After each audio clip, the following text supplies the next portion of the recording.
A 14-year-old spy, Alex Rider, captured the attention of teen readers 11 years ago. In the new book, Scorpia Rising, Alex embarks on his 9th and final journey. Our own Becky Anderson sits down with the author of the Alex Rider series, Anthony Horowitz, to talk about the series' success and his plans following the final book in this week's edition of Authors Revealed.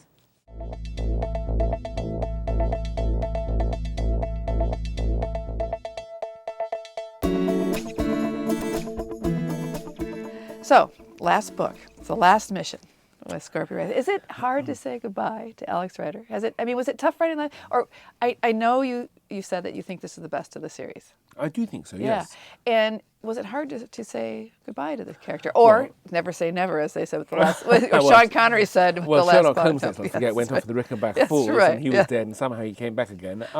It was, look, Scorpia Rising was a very easy book to write, in many ways, because I had the plot, I knew it was a good plot.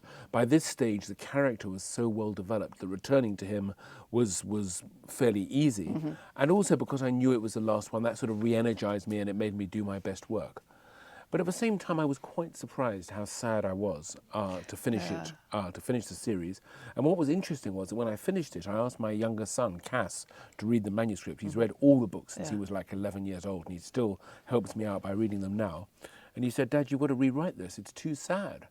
And he was absolutely right, that the book had somehow just dipped the wrong side. I didn't ever intend to write a book that would, upset my readers or make them feel down after they'd finished it. And I went back right into the manuscript and I rewrote whole sections and just cheered it up a little bit and sort of tried to forget that this was saying goodbye. Right. So over 13 million Alex Rider books, or close to 14 million in print worldwide. I have been told, that is. That's the figure that I've sold. I'm not surprised. It's huge. Did it surprise you? I mean, starting off writing the first book, that it would be such an incredibly popular series with boys and girls. It's difficult to answer that question without sounding arrogant. But the funny thing is, you can't. I'd written something like 15 books for young people before I wrote Stormbreaker.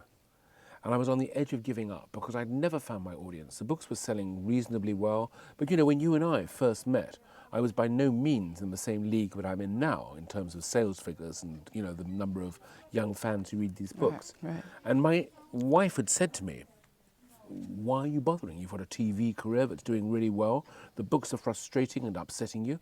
Give up, stop." And I said, "No, there's one more book, and I think this one is special." And I sat down, I'll never forget, I wrote the first sentence of Stormbreaker: "When the doorbell rings at 3 in the morning, it's never good news."